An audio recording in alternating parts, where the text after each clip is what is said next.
তেরো মাটি আমার নবীর রওজায়।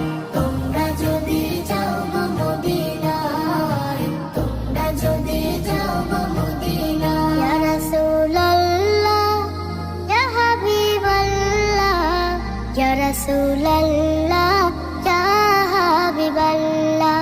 মদিনা শরীফের মাঝে বেহেশতের বাগান আছে,